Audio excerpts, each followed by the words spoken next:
السلام علیکم ناظرین، ڈاکٹر صاحبہ ہمیں بتا رہی ہیں کہ جمعے کی فضیلت کیا ہے، غور سے سنیں۔ خود کا تحفہ بھیجا جائے۔ پھر سورۃ الکہف پڑھنا۔ نبی صلی اللہ علیہ وسلم نے فرمایا جو جمعہ کے دن، رات کی بات نہیں، دن کی بات، من قرأ سورۃ الکہف فی یوم الجمعۃ تو اس کے لیے دوسرے جمعے تک نور روشن رہتا ہے۔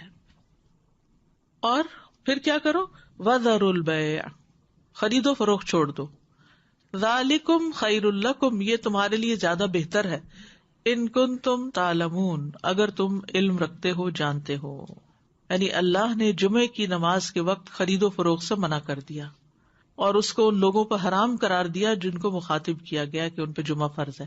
یعنی یا ایھا الذین آمنوا سے شروع ہو کے اینڈ تک ایک کرنے کا کام بتایا گیا اور دوسرا چھوڑنے کا کام، اور وہ کیا ہے؟ پڑھنا فرض ہے، ایسے تجارت چھوڑنا فرض ہے۔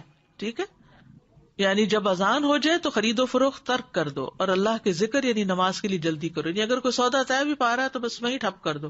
آپ نے یہ ایکسپیرینس کیا ہوگا سعودی عرب میں کہ بعض اوقات یہ ہوتا ہے کہ صرف پیسے دینے والے رہ جاتے ہیں، آپ نے ساری چیز بھاؤ تاؤ کر لیا، چیز لے لی، پیک کر لی، رکھ لی، اور ابھی پیسے دینے ادھر سے اذان ہوئی، وہ کہتے بس چھوڑ دو، چیز بھی چھوڑ دو، نہیں چاہیے پیسے، نکل پڑتے ہیں۔ یعنی جو بہت پرٹیکولر ہے، یعنی اس درجے کا حکم ہے کہ اس وقت کام چھوڑ دو، ہے اس جزاک وقت اللہ کام خیر۔ چھوڑ دو۔